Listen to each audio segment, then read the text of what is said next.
Nous abordons ce soir une très belle série de cours, des cours en profondeur.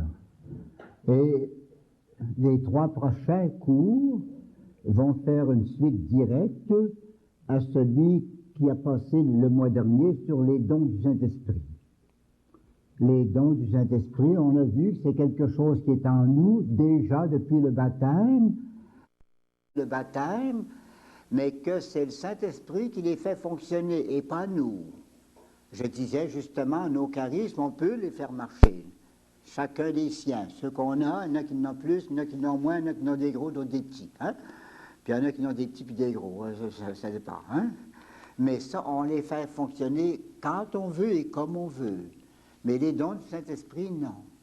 C'est lui seul qui s'en sert, mais c'est en nous pour que lui s'en serve. Hein? Mais il s'en sert pour notre bien, pour remonter nos vertus, que nos vertus aient moins la marque humaine, la faiblesse humaine. Par exemple, la patience, souvent notre patience est à bout, mais là, il va la rendre plus persévérante et meilleure réussite. Hein?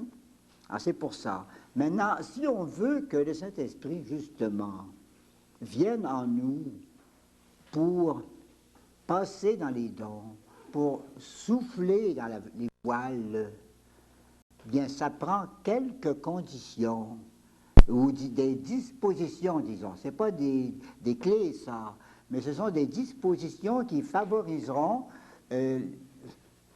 l'histoire le prouve, l'expérience le prouve, qui favoriseront l'activité du Saint-Esprit en nous. Il y en a 3. On les aborde ce soir. La première, c'est le don de nous-mêmes au Seigneur, le don de soi ou le don total. La deuxième, nous verrons la prochaine fois, c'est l'humilité. Et la troisième, c'est le silence avec la solitude, disons silence et solitude.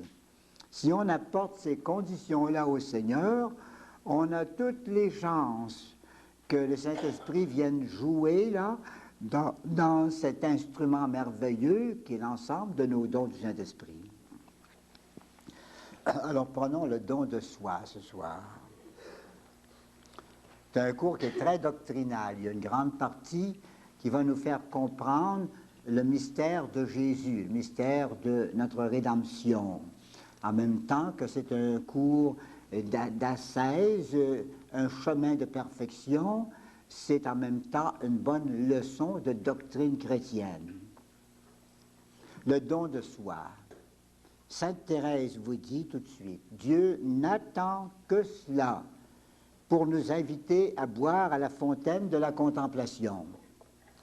La fontaine de la contemplation, ou la contemplation que Sainte Thérèse compare à une fontaine d'eau vive, ça commence avec les 4e demeures. Quand ça commence pour vrai, là, et que ça paraît vouloir continuer, c'est les 4e demeures, ça. Il y a des relations étroites entre la contemplation qu'on s'apprête à chercher, là, d'une part, et le don de soi, d'autre part. Même le don de soi, la disposition que je prêche ce soir, c'est la plus importante des 3. Il y a une très grande relation. Aux premières grâces contemplatives, 4e demeure, il faut répondre par le don complet de soi au Seigneur.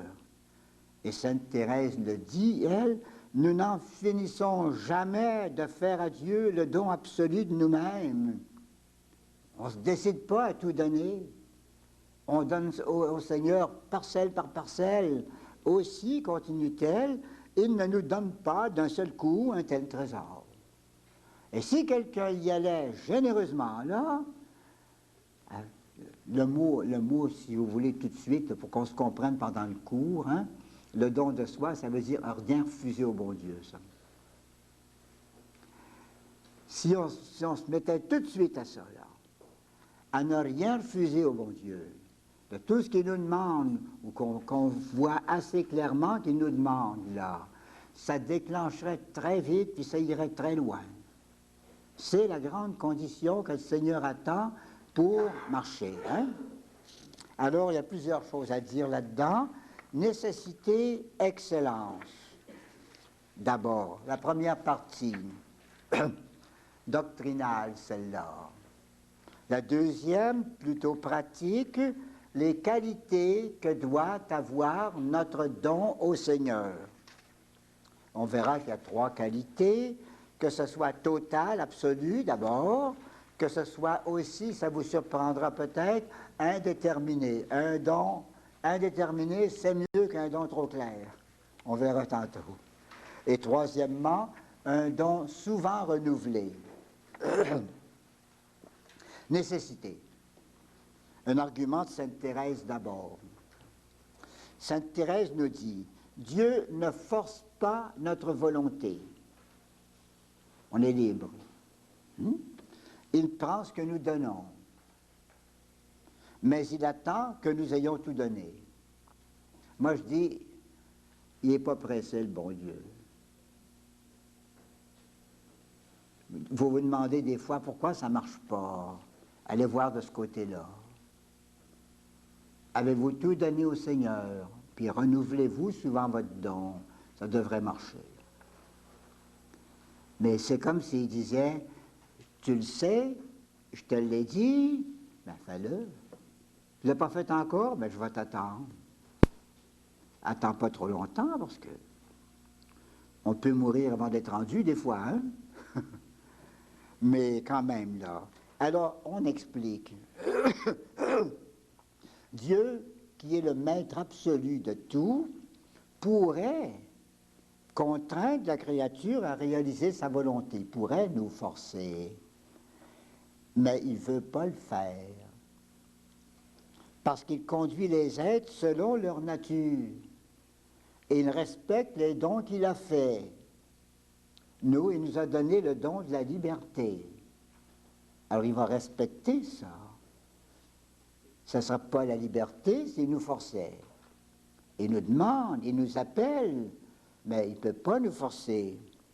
L'homme, doué d'intelligence et de volonté libre, on est libre, l'homme sera guidé par la loi morale. On a vu ça dans le cours 21, les 3 sagesses. La loi morale qui s'adresse à l'intelligence ou à l'entendement humain et respecte la volonté, la liberté. Plutôt que de contraindre les hommes, Dieu préfère le risque d'un échec partiel et devoir modifier ses plans. Ça ne marchera pas avec ce monde-là, on va arriver au royaume quand même. Ils ne veulent pas ceux-là, on va y arriver quand même. Tant pis si ce n'est pas par eux autres, mais on va arriver quand même. Mais ils respectent. Vous, dirait-il à quelqu'un, vous n'êtes pas prêt à marcher, on vous attend. Puis si vous marchez jamais, le royaume des cieux va venir, mais peut-être pas pour vous, par exemple. Un exemple. Dieu attend le fiat de Marie. Il ne fait rien sans qu'elle ait dit oui. Toute la rédemption du monde, là, ça faisait une éternité que le bon Dieu voulait ça. Puis c'est le temps de la rédemption. Il va trouver la petite Vierge, puis il lui dit, hein, il s'agit de ça, là. Puis attends, parce qu'elle ne dit pas oui tout de suite. Vous verrez tantôt pourquoi. Elle ne dit pas oui tout de suite, mais il l'attend. Quand elle aura dit oui, la rédemption va se faire. Marie a dit fiat, et elle conçut par l'opération du Saint-Esprit. Donc il attend le fiat de Marie avant de réaliser son beau plan de l'incarnation et de la rédemption. Pour nous aussi, la grâce est prévenante, toujours la grâce autour de nous, mais il ne faut pas l'oublier, elle attend notre bon vouloir. Il faudra répondre au Seigneur. Et comme notre volonté libre nous reste, eh bien, Dieu va respecter les vicissitudes de nos hésitations et de nos refus. Tu veux aujourd'hui, c'est bon, fais un petit bout. Tu veux pas demain, ah, ça marche plus. C'est pourquoi un don initial, une fois pour toutes, ne suffit pas. Il faut un don souvent renouvelé, total et définitif. Et ces qualités-là, on les verra dans la deuxième partie du cours, après la pause. Alors, on va voir maintenant l'excellence, tout ce qu'il y a de beau dans le don total. J'apporte 3 arguments de doctrine. Le don total, ça veut dire tout donner. C'est un besoin de l'amour. Et c'est l'acte le plus parfait de l'amour. L'amour ne peut pas faire plus riche que de donner et tout donner. L'amour qui ne donne pas, ce n'est pas de l'amour. En effet, l'idée que je dis ici, je la répète souvent dans d'autres cours plus loin, est tellement importante. En effet, donc, l'amour qui est un bien diffusif de soi, tend à la perte de soi-même. Qu'est-ce que ça veut dire, ça, un bien diffusif de soi? Ça veut dire un bien qui se diffuse lui-même. Prenez tout de suite un exemple, la lumière. C'est un bien, la lumière. Mais c'est un bien, pourquoi? Parce qu'elle se donne. Regardez ça, la lumière, c'est engendré, ça. La lumière est le fruit de la rencontre, et que ça ressemble à la vie, ça. Hein? C'est le fruit de la rencontre de 2 fils. Un courant positif, négatif, ça se rencontre. Ça va engendrer la lumière. Et la lumière est engendrée dans le globe. C'est pas ici. Mais pourquoi est-ce que ça éclaire? C'est parce qu'elle diffuse ses rayons. Et si jamais tous les rayons restaient dans le globe, là, vous diriez de la lumière comme ça, j'en ai pas besoin. Moi, je veux une lumière, puis j'en veux les fruits. La même chose pour la chaleur. Si tous les rayons de la chaleur restaient dans le poêle ou dans la fournaise, on gênerait dans la maison. Alors la chaleur, ça se donne. C'est pas de la chaleur si ça se donne pas. L'amour, la même chose. L'amour, ça donne et ça se donne. Et c'est pas de l'amour si ça ne donne pas, puis si ça se donne pas. Ainsi, Dieu qui est amour, il passe totalement dans le Verbe. Jésus l'a dit, hein? Le Père m'a tout donné. Il le dit encore, Jésus, tout ce qu'il y a dans le Père, il me l'a donné. Voyez-vous, pour le Père, devant son Fils, ça a été un don total. Il n'y a rien qui était dans le Père et qui n'a pas passé dans le Fils. C'est ça le mystère de la Sainte Trinité. Et Jésus le dit de différentes façons.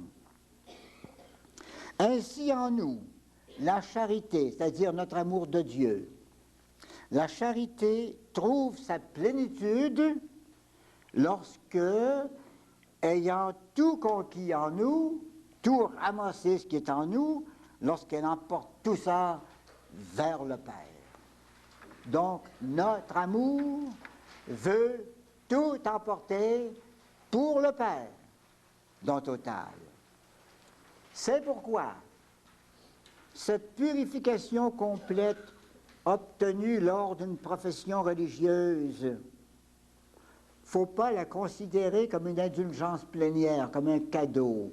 On dit ça des fois dans des sermons de profession religieuse. On dit, voyez-vous, vous vous donnez au bon Dieu, le bon Dieu vous fait un grand cadeau, lui aussi, puis il vous donne une absolution parfaite. C'est clair, ça a été dit souvent, ça, qu'une profession religieuse, quand c'est fait dans les bonnes dispositions, après un bon noviciat, là, c'est comme un second baptême. Ça pardonne tout. Puis si on avait, évidemment, il ne faut pas le faire exprès, pour garder des péchés, Mais si on avait oublié quelques péchés, là, et tout est pardonné par une profession. Pourquoi? Parce que c'est un don total. Il ne faut pas considérer ça simplement comme un petit cadeau. Hein? Tu te donnes à moi, moi je vais te donner autre chose. C'est plus que ça, voyez-vous. C'est l'effet normal de la charité qui a inspiré ce don total qu'est la profession perpétuelle. L'acte d'amour qu'on fait dans une profession religieuse, sincère, c'est un acte tellement total que ça engendre l'amour de Dieu. L'amour de Dieu, avec quoi est-ce qu'on fait ça? Avec l'amour de Dieu. Alors on va donner au Seigneur tout ce qu'on est dans sa profession religieuse, et puis la conséquence, pas seulement le cadeau du retour, mais la conséquence de ça, c'est une espèce d'absolution parfaite, une espèce de purification totale. Eh bien, pas seulement pour les religieux et les religieuses, là. Tout don complet, chez n'importe qui, purifie de la même façon.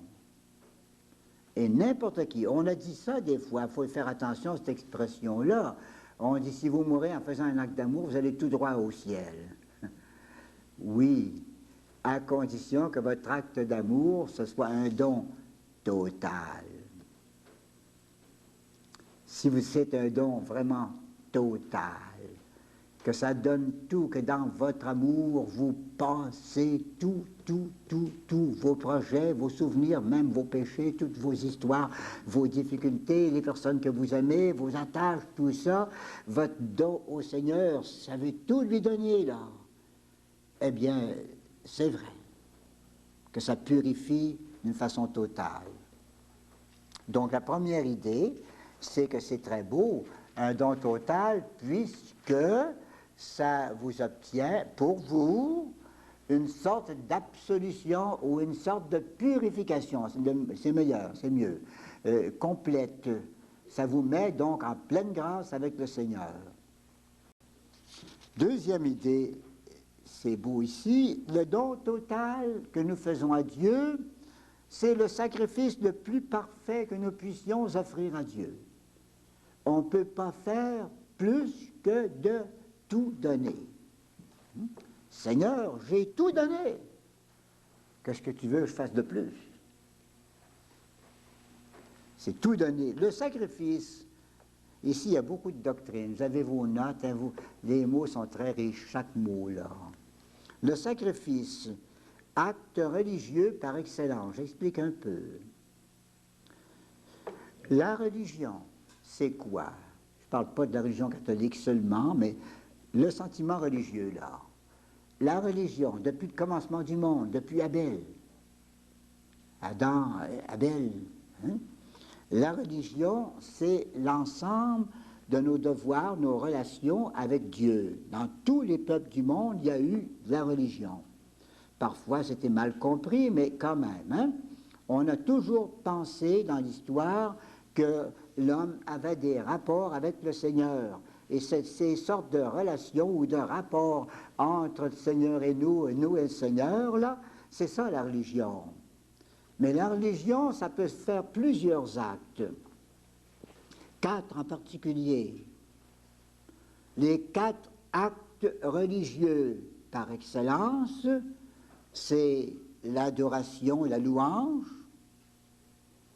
Deuxièmement, c'est l'action de grâce, le remerciement. Troisièmement, l'impétration, c'est-à-dire demander des grâces au Seigneur et pas seulement à la nature, mais c'est à Dieu qu'on demande des grâces, c'est un devoir. Et quatrièmement, demander pardon pour ses fautes.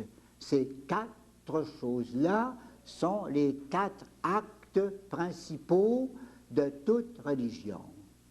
Mais il y a un acte qui les ramasse tous et qui leur donne une excellence particulière, c'est le sacrifice. Et dans tous les pays du monde, depuis le commencement, on a toujours pensé qu'il fallait plutôt faire des sacrifices à Dieu. acte religieux par excellence, vous saisissez. Mais qu'est-ce que c'est qu'un sacrifice, là?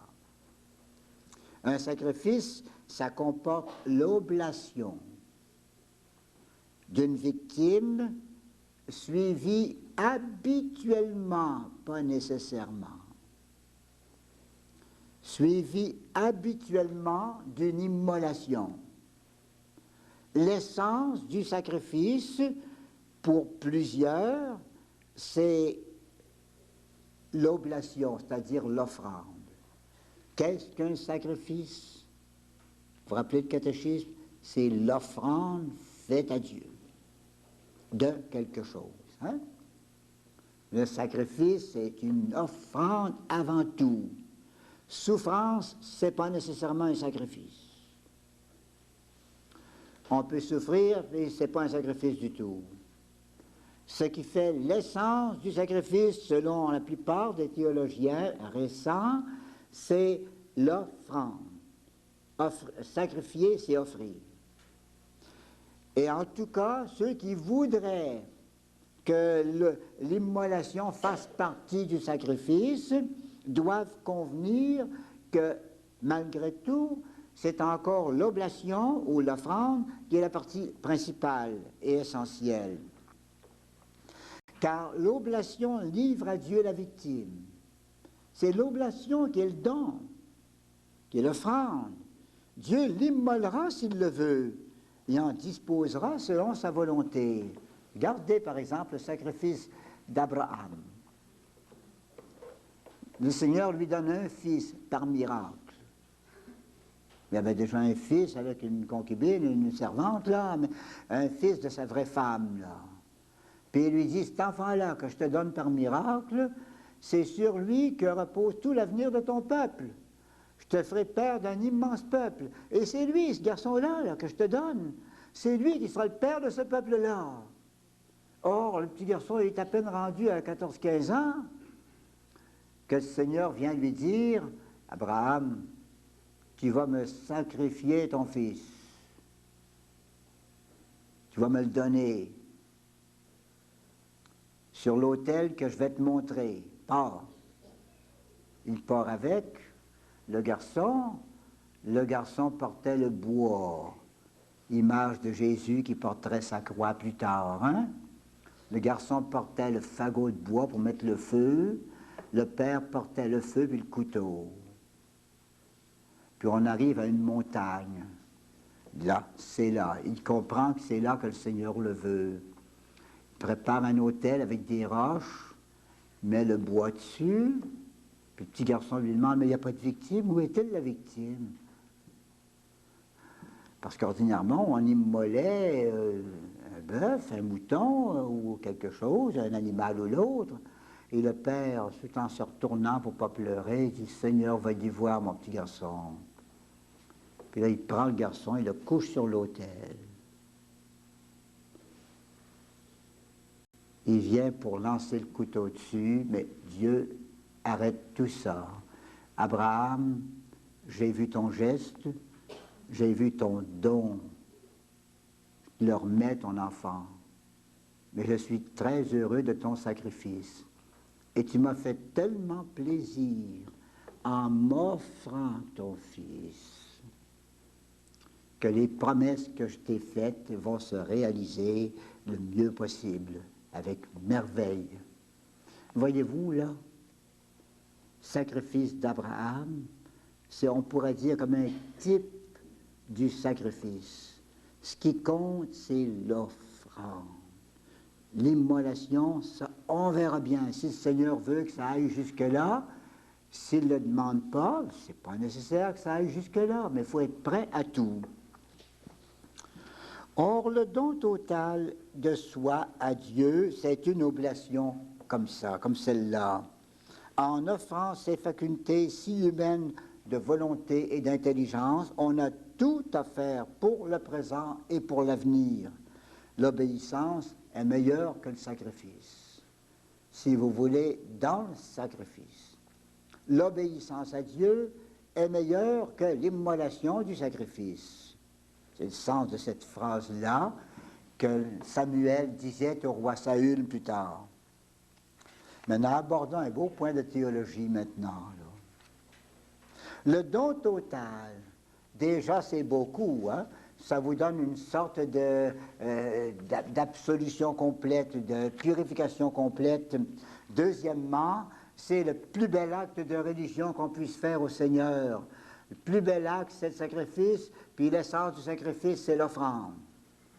Maintenant, le don total nous identifie au Christ par les profondeurs. Vous savez, il y a plusieurs manières d'être identifié au Christ. Quand les Pères rédemptoristes ont été fondés, le premier petit groupe, là, ils ont tous laissé d'ailleurs, ils ont laissé Saint-Alphonse tout seul. Mais ce premier petit groupe-là, là, ils avaient discuté comment est-ce qu'on va s'habiller. Saint-Alphonse disait, on va prendre une petite soutane noire bien ordinaire. Il y en a un qui disait, non, il faut s'habiller en rouge et bleu. En rouge et bleu? Hein? Ben oui, ça ressemble aux images du Sacré-Cœur qu'on voit passer. C'est une robe rouge puis un manteau bleu sur l'épaule, là. Saint-Alphonse dit, mais es-tu fou? Les chiens vont courir après nous autres sur la rue, arrangés comme ça. C'est pas ça qui compte. Mais on est identifié souvent par son costume. On va identifier un homme, une femme, ben, pour autant qu'on peut, hein, le costume, ça va identifier. On va identifier différentes choses comme ça. La police, par exemple, hein, le soldat, il a son costume, c'est une identification très extérieure. Il y a certaines sociétés où on va s'identifier par un petit signe. S'identifie. Mais on peut s'identifier au Christ, mais la meilleure manière de nous identifier à lui, c'est d'aller voir en dedans du Christ. Avoir un intérieur comme celui du Christ. C'est plus qu'une robe, ça. Puis c'est plus qu'un petit insigne, hein? Par les profondeurs. Or, quelle est la profondeur du Christ? Le Christ, Jésus, peut se résumer dans un don. C'est un donné. Vous vous rappelez, il a dit à la Samaritaine, si tu savais le don de Dieu. C'est un aspect du Christ. C'est le don du Père au genre humain. Mais il y a un autre aspect. Le Christ, c'est le donné. C'est le don du genre humain au Père. Par lui, avec lui et en lui. Quand ça descend par Jésus. Et le grand cadeau du Père, c'est le Fils. Et le grand cadeau que l'humanité peut faire au Père en remontant, ça sera encore par lui, avec lui et en lui. Donc le Christ, hein, c'est un don. En entrant dans le monde, l'Épître aux Hébreux, en entrant dans le monde, ça c'est pas à 33 ans qu'il est entré dans le monde, hein? En entrant dans le monde, il dit « Ecce venio », je viens, ô Dieu, pour faire ta volonté. Allez voir dans l'Épître aux Hébreux. L'offrande du début, il la continue toute sa vie. Offrande continuée, disposition foncière, le fond même de l'âme de Jésus, disposition sincère et complète. Il me dit, ma nourriture, c'est de faire la volonté de Dieu. Et quand la Samaritaine, ou plutôt les disciples, lui demandent à Samarie, près du puits de Jacob, tu n'as pas mangé, tu n'as pas bu, est-ce que quelqu'un te rapporté à boire? Ou il dit, ma nourriture, c'est de faire la volonté de mon Père, et mon breuvage, c'est de faire la volonté de mon Père. Il se nourrit de la volonté de Dieu. Donc, il se nourrit de ce don à la volonté de Dieu. Et quand il va terminer sa vie au calvaire, il va dire, tout est consommé, j'ai vraiment tout donné au Seigneur, au Père. Voyez-vous là, entre l'oblation silencieuse au début, en entrant dans le monde, oblation silencieuse, et la consommation de la fin, tout est consommé au calvaire. Entre les deux, il n'y a place que pour une offrande continuelle, un don complet à la volonté de Dieu. Donc toute la vie, à partir de la première minute de son existence, Jésus, jusqu'au moment de sa mort sur la croix, ça a été un don total et continué.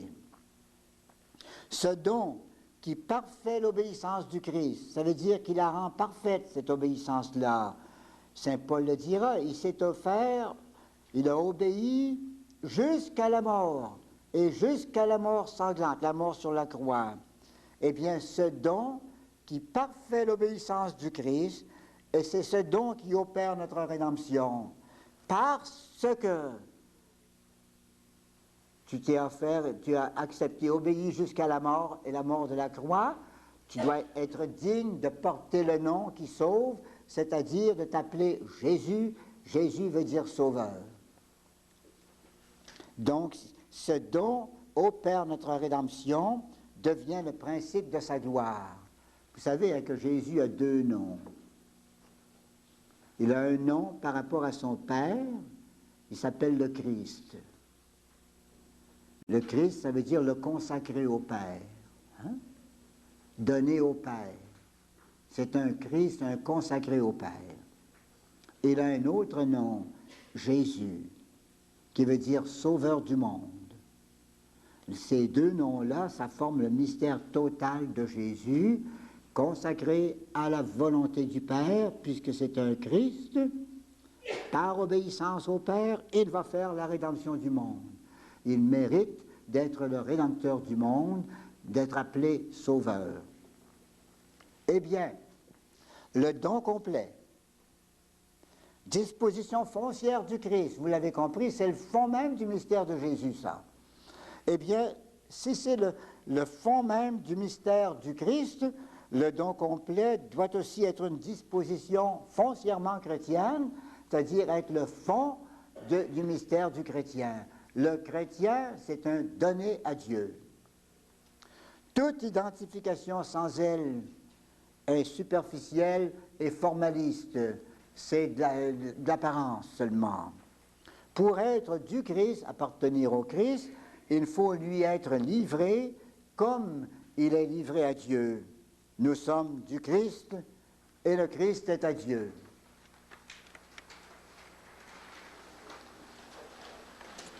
Comparons, si vous voulez, à la page 3, là, le don total chez le Christ Jésus, à gauche sur vos feuilles, et le don total dans l'âme du chrétien, à droite. Chez le Christ, son offrande, c'est la réponse à l'emprise du Verbe. Comment se donne-t-il le Christ, hein? Je parle ici du Christ homme, car il faut savoir que Dieu existait depuis toujours, et le Fils de Dieu existait depuis toujours, en même temps que le Père et le Saint-Esprit. Mais pour se faire homme, il a fallu qu'il prenne l'humanité, une humanité que lui donnerait le genre humain. Il ne s'agit pas de faire une nouvelle création humaine, là, comme au paradis terrestre. Il fallait prendre la vie humaine dans la race humaine pour sauver cette race pécheresse. Alors il fallait venir la chercher là. Alors l'humanité de Jésus, là, aussitôt éveillée au mystère de Dieu, qu'est-ce qu'elle fait? Elle accepte d'être prise par Dieu le Fils, par le Verbe. Le Verbe l'a saisi, le mot des théologiens, le Verbe l'a assumé, il a pris cette humanité-là. La petite humanité qui commençait au sein d'une femme, comme les autres humains, dans le sein de la Vierge Marie, quelqu'un commençait à être un être humain là, un être humain. Eh bien, au moment où cet être humain commençait, au même moment, le Verbe la saisissait, cette humanité-là, à son point de départ. Et l'humanité de Jésus, Jésus homme, accepte ça. Donc, Jésus homme se donne au Verbe qui l'épouse. Ça me fait penser à ce qui se passe souvent dans le mystère des mariages, quoi. Le don total d'une femme, souvent, c'est d'accepter son époux qui vient à elle. Le don, c'est ça. Être réceptive et en même temps disponible. Eh bien, c'est ça qu'était pour Jésus, disponible au Verbe, de façon que l'enfant de la Vierge Marie, Jésus dira le Fils de l'homme, soit toujours fidèle au Verbe qui en fait en même temps un Fils de Dieu. L'oblation donc, adhésion amoureuse au mystère de l'incarnation déjà réalisé, le livre aux volontés divines et spécialement au sacrifice du calvaire. En se donnant à Dieu le Père, il se donne pour tout, y compris les souffrances du calvaire. Chez nous, le chrétien, évidemment, on n'a pas ce mystère de l'incarnation en nous. Ça serait plus que naïf, ça serait blasphématoire. Hein? On n'est pas de Dieu incarné, nous autres, mais on a la grâce du Christ en nous. On a la grâce d'une participation réelle à la vie de Dieu, qui est en nous, la grâce sanctifiante. Eh bien, notre offrande, c'est quoi? C'est de nous livrer à la grâce du Christ en nous. Moi, je dirais, vous savez, développez donc, mes chers amis, on ne dit pas ça souvent, mais c'est tellement beau, la dévotion à votre grâce sanctifiante. C'est peut-être la plus belle dévotion. La dévotion à votre grâce sanctifiante. Vie du Christ qui est en moi. Je m'offre à toi pour vivre ce que tu es, pour te vivre. Donc, ça nous livre à la grâce du Christ en nous. Et cette offrande que nous faisons au Seigneur, c'est un appel à une emprise plus complète. Voyez, comme dans le mariage, par exemple, plus une épouse est disponible à son époux, précisément dans les choses conjugales, plus aussi l'époux en profitera pour de nouvelles emprises. C'est évident. Le don de soi est une provocation à la miséricorde divine pour des envahissements nouveaux. Plus vous vous donnez au Seigneur, plus le Seigneur va venir vous envahir, pénétrer en vous. Déjà identifié au Christ par les envahissements de la grâce, par l'oblation renouvelée, l'âme devient alors une humanité de surcroît pour Jésus. Une humanité de surcroît en qui il peut étendre la réalisation de ses mystères. L'expression vient de sœur Élisabeth de la Trinité. C'est elle qui a trouvé cette très heureuse expression. Elle dit, le Christ a vécu une vie, je vais lui en donner une autre vie à vivre, moi, qui vienne revivre sa vie en moi. Je veux être pour le Christ une humanité en plus de la sienne. Et chaque chrétien devrait dire la même chose. Seigneur, je m'offre à toi pour que tu viennes vivre en moi ce que tu as vécu en toi. Elle est prise comme matière du sacrifice à l'autel, l'âme donnée au Seigneur.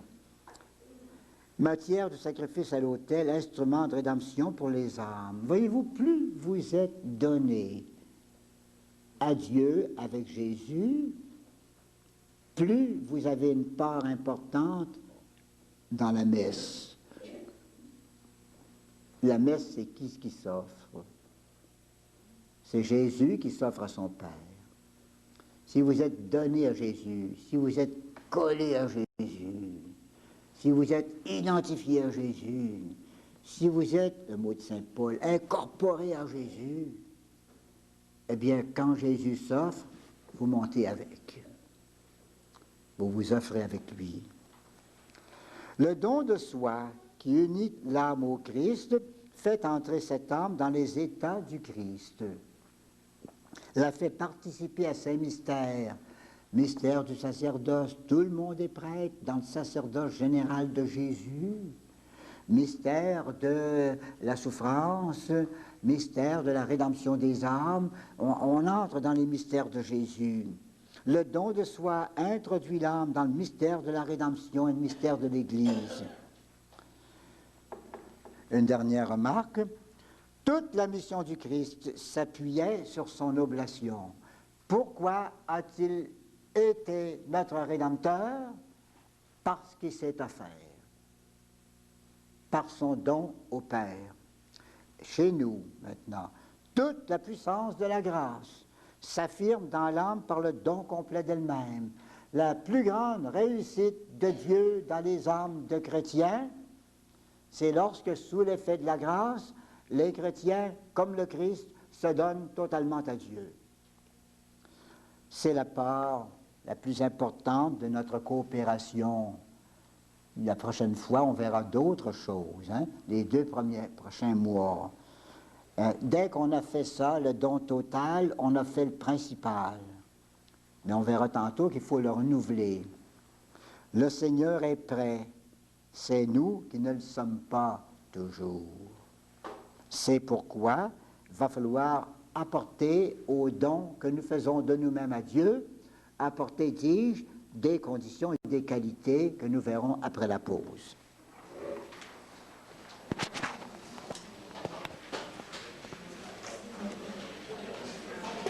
Par le Saint-Esprit. Bon, nous allons aborder une partie peut-être un peu moins théologique en profondeur, quoique c'est encore très beau. C'est le côté pratique surtout. Nous sommes donc à étudier le don que nous pouvons faire de nous-mêmes au Seigneur. Alors, je dirais que ça prend 3 qualités pour répondre vraiment à l'idéal proposé par Sainte Thérèse, là. Que notre don soit absolu et complet. C'est d'ailleurs la seule condition essentielle. Les autres, c'est pour rendre plus faisable. Deuxièmement, que notre don au Seigneur soit indéterminé. Un peu surprenant, mais vous allez voir tantôt. Pas trop clair du premier coup. Et troisièmement, souvent renouvelé. Commencer tout le temps. Ça va?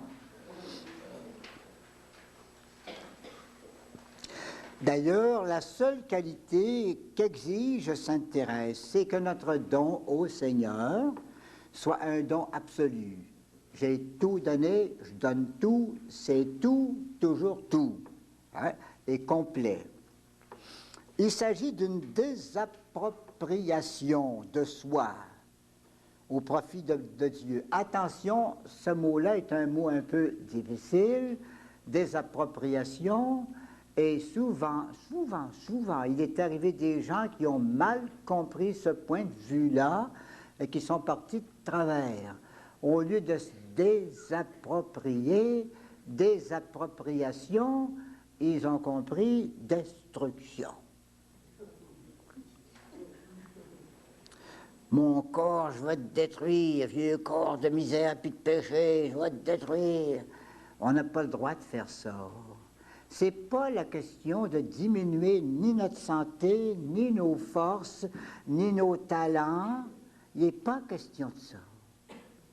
Il est question qu'avec tous les talents que le bon Dieu nous a donnés, que ce soit la santé, que ce soit des talents intellectuels ou des talents artistiques ou des forces physiques ou tout ce que vous voudrez, toutes les qualités que le Seigneur nous a données, l'idée c'est que tout ça là, on n'est pas propriétaire de ça. On ne disait pas moi, je donne tout au Seigneur, mais je ne me détruirai pas, par exemple. Il y a des gens qui ont très mal compris l'affaire.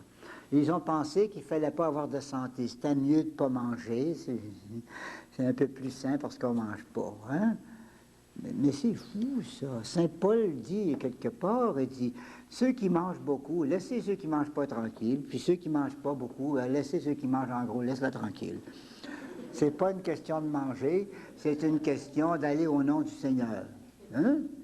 Ça va au nom du Seigneur. Non, il y en a qui pensent que si on est bien maigre, on va passer pour saint, c'est beau, c'est... J'ai déjà passé pour ça, moi, quand j'étais maigre, imagine donc.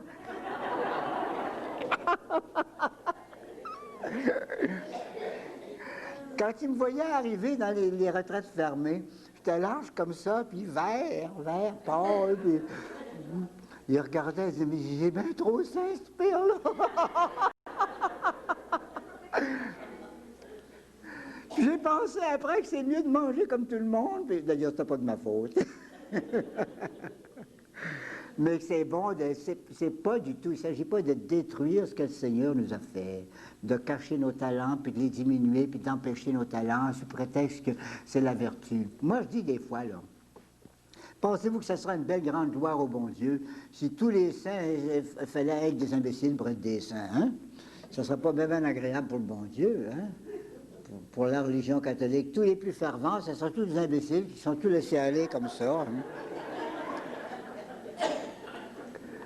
Donc, faisons bien attention à ce mot-là. C'est un mot traître, mais il faut le comprendre, hein? Il ne s'agit pas d'une destruction, d'une diminution, d'un anéantissement. Ça, c'est dit dans les livres, ça. Des exagérations dans les livres d'il y a 3 siècles, là. Puis on en a encore, ces livres-là. De bons livres, par ailleurs, mais des expressions très, très dures, hein? C'est pas ça. Tout ce que le Seigneur vous a donné, bien, gardez-le, mais vous n'êtes pas propriétaire. Ça appartient au Seigneur. C'est ça, se désapproprier, hein? Faire le Seigneur propriétaire de tout ce qu'on a. Et en même temps, faire servir pour lui tous les talents qu'il a pu nous donner, qu'on a pu recevoir, et puis faire marcher ça pour sa gloire. Donc, c'est une désappropriation de soi au profit de Dieu. Je ne me servirai pas de moi-même pour moi-même, mais je vais me servir de moi-même pour Dieu. Et toujours comme ça, là. Cette désappropriation-là, elle est douloureusement sentie sur tel ou tel point. Parfois, il y a des points là où ça nous fait mal. Pour les uns, c'est du côté argent. Ils vont être tellement pauvres que c'est très dur, hein? Ils sont obligés de renoncer à l'ambition et ainsi de suite. D'autres, ça peut être le plaisir, l'amitié. Il y a des points où si on veut être tout au Seigneur, on va souffrir. Ben, on fait le don quand même. Seigneur, tel que tu l'as voulu, je me donne à toi. Petite comparaison ici. En bas de la page 3 ou 80, comparons rapidement la désappropriation qu'on fait dans la vie religieuse, gauche, et la désappropriation qu'on peut faire dans la vie du monde. Dans la vie religieuse, il y a une vraie désappropriation, puisqu'on remet au Seigneur sa volonté propre. On dit, c'est pas moi qui va me mener, je vais me laisser mener. Je me mets à la disposition du Seigneur pour être conduit. Et il y a donc là-dedans une plénitude de dons. Et en même temps, il y a une certaine solennité qui fait de la profession un acte extérieur de religion et qui met le religieux dans un ordre à part. Tout ça, c'est les consacrés. Et les consacrés. Consacrés. Puis nous autres, les autres, on va voir votre corps. Si vous voulez, vous êtes consacrés aussi. Il n'y a pas la solennité, il n'y a pas l'acte extérieur, ou parfois, à certains moments, là. Prenez par exemple, je parle de vocation religieuse, on peut bien parler aussi de la vocation au mariage. Sans doute, on se donne l'un à l'autre dans le mariage. Et c'est en petit une grande chose. Se donner totalement à l'autre, c'est quelque chose. Mais dans le mariage, il y a plus que ça. Pourquoi est-ce qu'on se marie devant l'Église? Pour montrer qu'on va se mettre à deux au service de l'Église.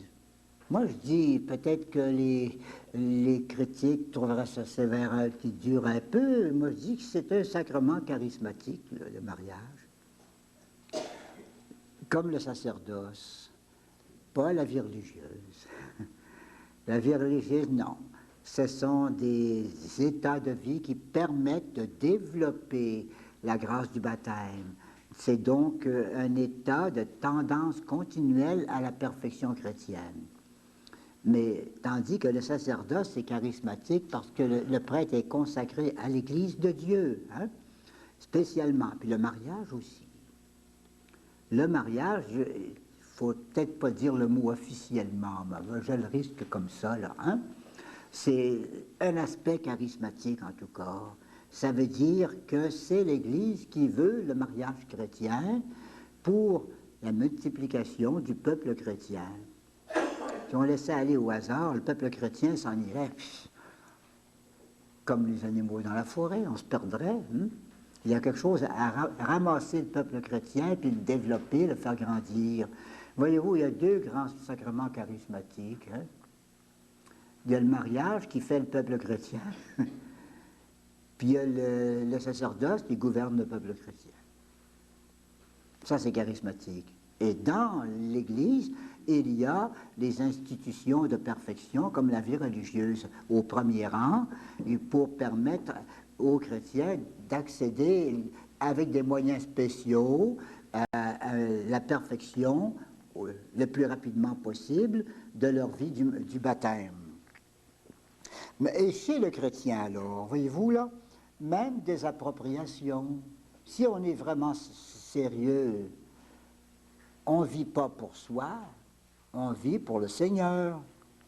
Mais c'est une désappropriation de soi qui n'oriente vers aucune forme extérieure. On n'est pas désapproprié pour l'enseignement ou pour le sacerdoce ou pour telle autre chose. C'est pour tout ce que bon Dieu voudra, quoi.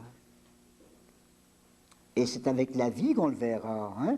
Ça n'oriente vers aucune forme spéciale extérieure, mais ça s'adapte à toutes les formes extérieures, à toutes les conditions. Par exemple la maladie, ou par exemple la santé, ou le travail, ou différentes responsabilités dans la société, et ainsi de suite. Et c'est inspiré non pas par des vœux ou par une règle, disons dans le monde, là, inspiré par la charité uniquement. C'est la charité, votre amour du bon Dieu, qui, dans les circonstances qu'on pourra voir dans la direction spirituelle, là, qui pourrait vous dire, ben là, tu dois te désapproprier. Là, tu dois appartenir au Seigneur. Tu vois encore une chose dans laquelle tu vas être au Seigneur. Encore une autre affaire pour être au Seigneur. Alors, se désapproprier comme ça. Quelque chose de souple et fervent, large et simple. Moins de règles, mais le fond de vie, c'est le même. Une autre comparaison, on va prendre dans le Christ et dans l'âme chrétienne. C'est peut-être un peu redoubler ce que j'ai dit tantôt, je passe vite là. Le Christ. Le Christ a été désapproprié, lui, par le mystère de l'union hypostatique, ou les beaux grands mots. Le même mieux l'autre, hypostase, c'est encore pire. Les mots grecs, ça. L'union hypostatique, c'est quoi ça? C'est l'union de la nature divine avec la nature humaine dans une personne, la personne du Fils de Dieu. Si vous voulez, une personne qui est Dieu, le Fils, va avoir deux natures. Il a une nature qui tient de son Père depuis toute l'éternité. Il est aussi éternel que son Père. Hein? Et puis, à l'heure voulue, dans la plénitude des temps, donc ça fait déjà 2000 ans cette année, hein? Alors 1900 ans, alors il y a presque 2000 ans, là il s'est fait homme. Alors il y a eu une deuxième nature qu'il n'avait pas de toute éternité. La première nature, il l'a prise dans son Père, la deuxième, il l'a prise dans sa mère, la Vierge Marie. Alors ça fait union, ça. Et le principe d'unité, là, c'est la personne. La personne du Fils de Dieu. Il n'y a pas de personne humaine en Jésus. Il y a une personne divine. On peut dire personnalité humaine dans un sens large. Hein? Une belle personnalité. Hein? Une belle personnalité. Pour ceux qui ne savaient pas le mystère, hein, ils disaient c'était un beau personnage, une belle personnalité, mais vraiment au sens philosophique du mot, il n'y a rien qu'une personne en Jésus, puis cette personne-là, c'est Dieu. Alors, ça fait que c'est un sacrifice de la part de l'humanité. Ça cède, mais c'est un heureux sacrifice. Ça cède tous ses droits de personne humaine, ça les donne tous à la personne divine. C'est tout un don. Hein? Et d'ailleurs, il y a de très belles conséquences. Les actes élicités ou accomplis par la nature humaine, on les attribue à la personne divine. Par exemple, quand la Sainte Vierge là, portait l'enfant Jésus dans son sein, là, c'était le bon Dieu qui était là. Sans doute un être humain qui commençait, mais c'était une personne divine qui s'était renfermée là. Quand la Sainte Vierge a nourri son enfant, l'a allaité, c'était une personne divine qui allait se nourrir au sein d'une femme. C'était le bon Dieu. Elle a donné le sein au bon Dieu. Parce que son petit garçon, c'était le bon Dieu, fils de Dieu. Quand plus tard, elle le mettait sur ses genoux, puis que comme beaucoup de petits-enfants, il piquait ses petits doigts dans la face de sa maman, là, j'allais presque dire dans ses lunettes. Alors, c'était le bon Dieu qui faisait ces petits gestes de bébé, là. C'était une personne divine.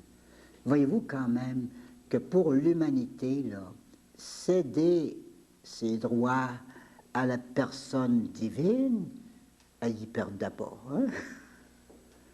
C'est encore plus beau comme ça. Ça, nous autres, on n'a pas ça. Hein? L'oblation, alors, pour Jésus, homme, nature humaine, c'était d'adhérer à cette emprise, de se laisser prendre par le Verbe, accepter cette désappropriation. Voyons à droite maintenant, chez nous. À part cette union hypostatique que nous n'avons pas, nous, ça se fera par la grâce sanctifiante. Car s'il n'y a pas la personne divine en nous, nous sommes des personnes humaines, nous autres, hein? Il y a quand même la nature divine en nous, et nous en avons reçu au baptême une participation à la nature divine et aux qualités de Dieu. Notre oblation, alors, puisque la grâce est là, bien, il faudra qu'on accorde tout à la grâce. Ce que je vous disais tout à l'heure, hein, être en disponibilité généreuse vis-à-vis de la grâce sanctifiante qui est en vous. Servez la grâce sanctifiante qui est en vous. Servez cette vie divine qui est là. Notre oblation ne doit pas comporter aucune limite. C'est par la grâce que l'union se fait. Et le modèle de notre union avec le Christ, c'est l'union du Père et du Fils dans une seule nature. Le Christ était un géant, il l'est encore. Hein? Nous n'avons pas sa taille. Nous sommes bien petits, nous autres, à côté de Jésus. Le Christ, étant un géant, a eu des réalisations très vastes. C'est-à-dire que les œuvres de Jésus sont aux dimensions du monde entier. Tandis que nous, on n'a pas ces dimensions-là. Dieu fera un choix. Et c'est notre vocation, ça. On ne peut pas tout vivre, le mystère de Jésus, en entier, sous tous les aspects. Le fond du mystère, on peut le vivre, qui est l'offrande. Hein? Mais les aspects extérieurs, on ne peut pas vivre tout ça, puisqu'on a chacun une vocation différente. Mais c'est justement la vocation, là, c'est le rôle que le Seigneur nous donne pour que tous ensemble, nous accomplissions le Christ dans son Église. Donc, ce n'est pas à nous de choisir, mais il faut être prêt à tout. Donc, voyez d'abord le premier mot, là, un don total absolu. Maintenant, j'ajoute quelque chose d'un peu curieux. Qualité non formelle, mais une qualité importante, qui protège la plénitude du don contre les réserves plus ou moins conscientes. Ce qui arrive, c'est que quand on veut trop être précis, là, on apporte au don des limites. là-dedans n'est pas complet. Prends un petit garçon qui dira, par exemple, je veux être un prêtre. Ben, c'est peut-être nécessaire qu'il fasse ça au début, mais c'est pas complet. Parce que tout à coup, le bon Dieu ne voudrait pas qu'il soit prêtre. Alors il passe à côté, là. S'il dit, je veux absolument être un prêtre. Parfois, il y a eu des petits caprices dans la vie. Prenez l'histoire de Saint-Just de la Bretonnière. Connaissez-vous ce saint-là? Il y a une ou deux paroisses sous son nom. Saint-Just de la Bretonnière. Lui, quand il était tout petit, il disait, je veux être un saint, mais à cheval. Il aimait les chevaux, hein? Ben, il a fait un grand missionnaire en Chine. Et la seule image que j'ai vue de lui, c'est un beau grand cavalier qui coupe l'horizon, là, qui tranche sur l'horizon, à cheval, un grand profil, là, hein? Missionnaire, il avait eu son rêve, hein? Mais ça, pendant que s'il n'y avait pas eu de cheval, il s'en serait passé, hein? Donc, vous savez, ce qui arrive, c'est qu'on limite le don par des déterminations précises. On veut telle chose. Et par conséquent, on ne veut pas l'autre. Un petit gars qui disait autrefois, tout jeune, il disait, moi, quand je vais être grand, je vais faire ou bien un cardinal, ou bien un homme des chars. Il aimait bien ça, voir le cardinal qui était rouge, tout ça, les grandes tenues. Puis il aimait ça aussi, aller dans les petits chars, quand le conducteur tapait à la sonnette, là, puis que ça roulait sur les rails. Il aimait ça aussi, mais il ne voulait pas d'autre chose. Au fond, il a fait un petit prêtre. C'est pas moi. Mais c'est quelqu'un que je connais. Donc, au début, Dieu paraît favoriser ses déterminations. Même, il attire au don par des perspectives séduisantes. Si, par exemple, il nous laisse faire tout ça, hein, ben, Seigneur, je veux ce que tu voudras. Où seraient les prêtres? Qu'est-ce que tu vas faire, mon petit garçon? Veux-tu faire un prêtre? Non, je ne sais pas, ça, si bon Dieu veut. Hein? Qu'est-ce que tu vas faire, ma petite fille? Tu ne veux pas être religieux? Ah, c'est bon, si bon Dieu veut. Hein? Ben, ça ne marchera pas gros comme ça. Alors, au début, disons au début, c'est le premier âge, ça. Tout ce temps-là, c'est le temps de réfléchir. Puis il y a des inspirations à travers tout ça, des circonstances providentielles. Alors, le Seigneur semble nous attirer. Hein? Je veux faire un prêtre comme, par exemple, on a vu un bon curé. Je veux faire une bonne religieuse comme la religieuse qui enseigne chez nous, ou ainsi de suite. Hein? On veut des choses comme ça. Hein? Puis c'est comme ça que souvent les vocations commencent. Mais en pénétrant dans l'édifice spirituel, à partir des quatrièmes demeures, on en découvre la splendeur, l'édifice spirituel et les exigences. On est plus frappé par l'intérieur de la vie que par les cadres extérieurs. Alors, arrivé là, les déterminations devraient cesser. Et pourtant, elles persistent. L'âme a fait son plan. La générosité fait une part à la souffrance. Le caprice choisit le reste. On dit, oh Seigneur, je veux être une religieuse. Oh, je sais bien qu'il faut souffrir, c'est bon, hein? Je suis bon pour 20% peut-être, hein? Mais sans pas plus, hein? La même chose dans le mariage, hein? Je sais bien que se marier, c'est une belle aventure, tout ça, l'amour et ainsi de suite, hein? Ah ben, je sais bien qu'il y a des croix, hein, dans le mariage. Parfois, il faut se le rappeler. Mais Seigneur, hein, pas plus que 20%, hein? Là, il me semble que ça sera assez, ça, hein? Moi, c'est ça qui arrive. La générosité fait une part à la souffrance, le caprice choisit le reste. Dieu est choisi comme but. Seigneur, je te veux. Mais Dieu est employé comme pourvoyeur des moyens choisis par l'âme pour réaliser ce but. Seigneur, je veux t'avoir. Puis je veux t'avoir dans la vie religieuse. Maintenant, toi, Seigneur, donne-moi les grâces pour que moi, j'arrive à ce que je veux, puis je veux pour toi. Hein? En fait, c'est toujours ce jeu-là. On veut conduire son affaire, mener son affaire, même avec les meilleures intentions du monde. Hein? Alors, perfection rêvée, apostolat choisi, l'édifice est de main d'homme. Parfois, Dieu le renverse, avec pour l'âme désarroi, crise, découragement. Oh là là, je pensais qu'il me gardera chez eux. Je pensais qu'il me gardera au séminaire, puis j'arriverai à la prêtrise. Ils n'ont pas gardé. Quelle affaire. Parfois, pas toujours, mais parfois, un nouveau plan. Je connais une personne qui a été jusqu'au 4e plan. C'est pas mal persévérant, ça. Ordinairement, après 2 plans, bon, on ne dit pas ça. Parfois, un nouveau plan. On va essayer ailleurs. D'autres choses. Nouveau désarroi, nouvelle crise, nouveau découragement. Parfois, Dieu le laisse subsister, ce qu'on a choisi. On y tenait tellement. Il laisse subsister avec apparence brillante, caractère superficiel et succès réel médiocre. Non, c'est dans l'obscurité qu'il faut chercher le dessein de Dieu. Car ses pensées dépassent nos pensées et sont un mystère pour nous. Mes pensées ne sont pas vos pensées. Vos pensées ne sont pas mes pensées, dit le Seigneur.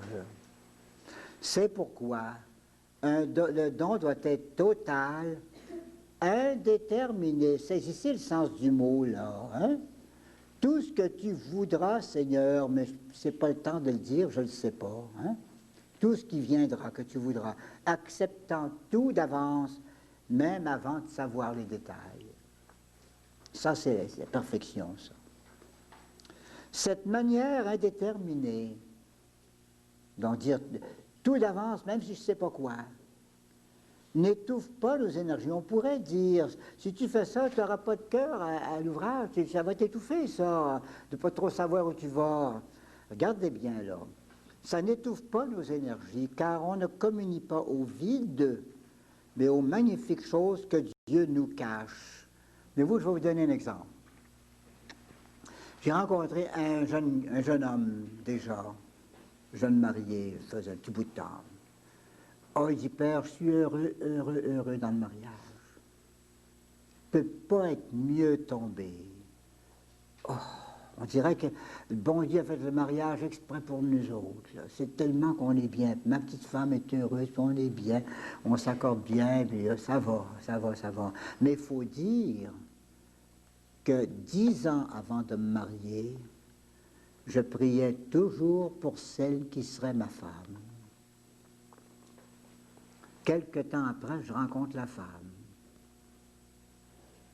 Puis elle me dit, « Oh, Père, qu'on est heureux dans le ménage. » Quel mariage heureux! Si vous saviez comment on est heureux, comment on s'accorde, comment ça va bien. Mais il faut dire que 10 ans avant que je me marie, je priais tous les jours pour celui qui devait être mon mari. Voyez-vous, il ne communiait pas dans le vide, mais il communiait dans la prière. Ils se rencontraient déjà dans la prière, là, ces deux-là.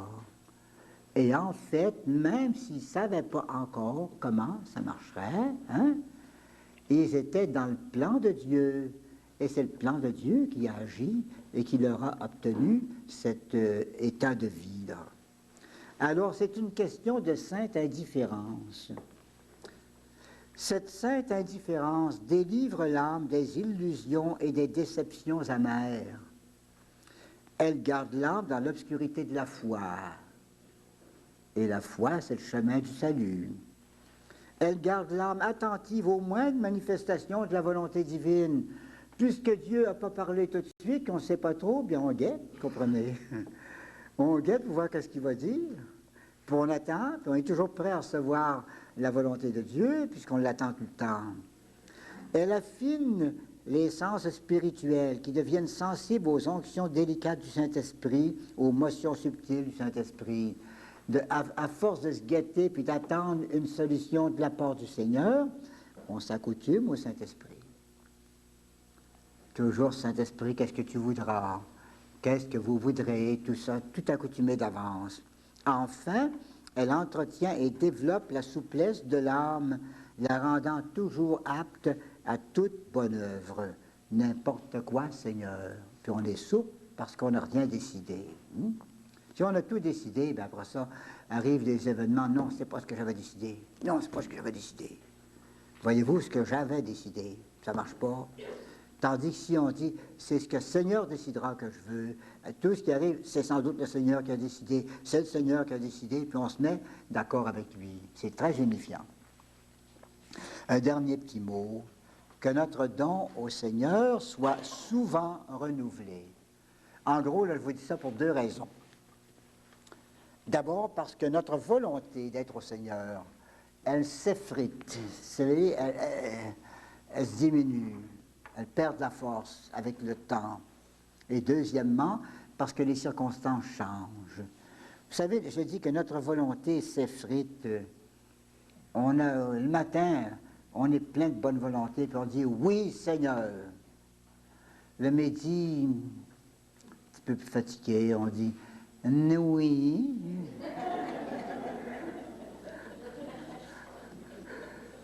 Puis le soir, ben, plaise à Dieu qu'on ne le fasse pas, mais ça arrive qu'on dit non, pas capable. Le lendemain, essaye de recommencer. Oui, Seigneur, je veux un oui. Non. Puis c'est toujours ça qui nous arrive. Bonne résolution, tentation, on lâche tout. Bonne résolution, tentation, on lâche tout.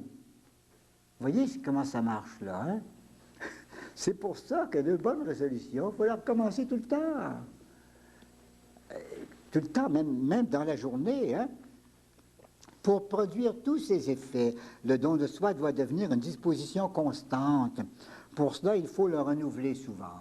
S'accoutumer à dire oui au Seigneur. Mais oui, Seigneur, tout ce que tu veux, Seigneur, c'est ta volonté, Seigneur. Mais oui, Seigneur, tu l'as voulu très bien, Seigneur. Puis plus on le fait, plus on vit là-dedans, plus on s'unit au Seigneur. Or, à chaque instant, l'âme rétracte son don. Je viens de dire non oui, puis non hein. Dès lors, réparer en recommençant. Et puis, il y a les événements qui arrivent, les lumières qui nous ouvrent de nouveaux horizons. Dès lors, à chaque fois qu'arrive du nouveau, des circonstances nouvelles, bien, renouveler le don pour l'adapter. Peut-être pas parce qu'il est perdu, mais pour qu'il s'adapte. L'offrande doit monter sans cesse de l'âme, comme l'expression la plus parfaite de l'amour et comme une provocation continuelle à la miséricorde. Par elle, l'âme respire et aspire l'amour, se purifie, s'unit à Dieu.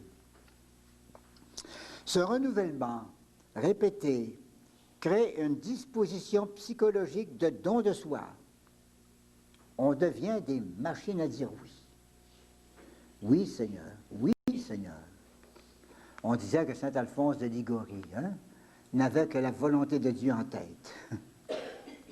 Dès qu'il s'agissait de volonté de Dieu, très bien, bon Dieu l'a voulu. Puis un jour, ben, le pape l'a sorti de sa communauté, saint Alphonse. Volonté de Dieu. Il a accepté son épreuve. Et c'est le même pape ensuite qui a commencé les travaux pour le canoniser. En tout cas, voyez-vous, je parle d'une disposition psychologique de don de soi. Être des gens donnés, être des dons ambulants, des dons en agir toute la journée. Ce monsieur-là, c'est un donné, il se donne tout le temps. Cette dame-là, c'est donné. Hein? Et ça agit comme un réflexe devant un événement douloureux et joyeux. Ou joyeux. Parfois, les puissances douloureusement affectées protestent « ça fait trop mal », pas capable de dire oui. Pourquoi pas capable de dire oui? Parce qu'on n'est pas assez accoutumé à dire oui. Mais la volonté a l'habitude ici, et elle continue le don.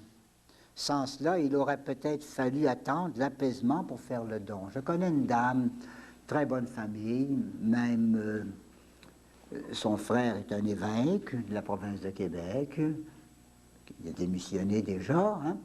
La dame a eu une très grande épreuve un jour. son mari, qui était le premier homme de son diocèse, premier laïc du diocèse, on disait. Il est allé mourir sur une table d'opération à cœur ouvert. Elle n'a pas voulu pardonner au docteur. Puis 3 ans après, elle n'avait pas encore pardonné. C'est terrible. Toute la parenté s'est mise après elle pour la faire plier. Tu vois bien que le bon Dieu l'a voulu. Pourquoi tu n'acceptes pas? Pas capable, pas capable. Son frère l'évêque a essayé, puis des amis ont essayé. Pas capable. Pourquoi pas capable? Parce qu'on n'a pas l'habitude. Si on dit oui tout le temps, ça va marcher. On dira oui encore. Le plus bel exemple, c'est celui de la Vierge Marie. La Vierge Marie à l'Annonciation. Marie, il faut bien savoir, avait toujours sa volonté tendue vers la réalisation de la volonté divine, parce qu'elle était comblée de grâce et qu'elle était perdue dans la lumière sainte de Dieu, la plus haute contemplation. Devant l'ange qui se présente à elle, un instant troublé par la présence et surtout, dit l'Évangile, par la parole. Turbata est in sermone. Elle était troublée par la parole de l'ange. Qu'est-ce que c'est ça, cette affaire? Son sens spirituel affiné reconnaît vite la qualité du messager. C'est un ange de Dieu. Alors, qu'est-ce qu'il veut? Elle écoute le message. Le message, vous le connaissez, il s'agit bien de devenir, elle, petite fille de 15 ans, la mère du Messie. C'est ça que le bon Dieu veut. Elle n'y avait pas songé, car elle s'ignorait. La simplicité de sa grâce lui en voilait l'immensité.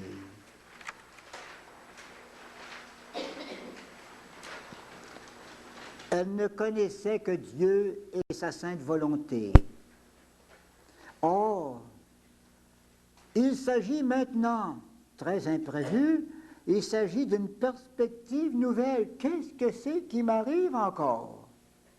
On avait eu des histoires, À 3 ans, 3 ans et demi, elle s'était présentée au temple, se consacrer au Seigneur. Après ça, on lui a fait comprendre qu'à son âge, il fallait qu'elle se marie. Une chanceuse, elle a trouvé Joseph qui la respectait sa virginité. Ah ben là, enfin, on a trouvé une belle situation. Mais non, du nouveau, tu vas être mère. Ça change de perspective tout le temps. Ben alors, quoi faire? Vous la voyez, cette Vierge. Suivez-la dans l'Évangile. Vous la voyez s'ajuster à chaque fois. Il faut qu'elle s'ajuste. Ici, comment va-t-elle s'ajuster? L'ange la rassure. Ne crains pas, Marie. Tu as trouvé grâce devant Dieu. Et ton fils deviendra, c'est lui qui deviendra le sauveur, fils de Dieu sauveur. C'est ça, c'est clair. Dès lors, sans hésiter, sans consulter, sans se préparer. Elle n'a pas demandé 15 jours pour consulter son directeur de conscience. En passant, là, quand la volonté de Dieu est claire, il n'y a rien qu'une chose à faire, obéir. Si la volonté de Dieu n'est pas claire, là, tout est permis, consulter, réfléchir, demander conseil, ainsi de suite, prier surtout. Donc, sans hésiter, sans consulter, sans se préparer, c'était tellement clair. Elle donne son adhésion au contrat le plus sublime et le plus terrible, à l'union en son sein de l'humanité et de la divinité. Elle devient mère de Dieu et elle conçut par l'opération du Saint-Esprit et le Verbe s'est fait chair. Et il était déjà parmi nous. Conclusion. Le don de soi en nos âmes provoque les emprises divines et prépare au fiat fécond. À force de dire oui au Seigneur, on dira oui à la volonté définitive de Dieu. Voilà, mes chers amis.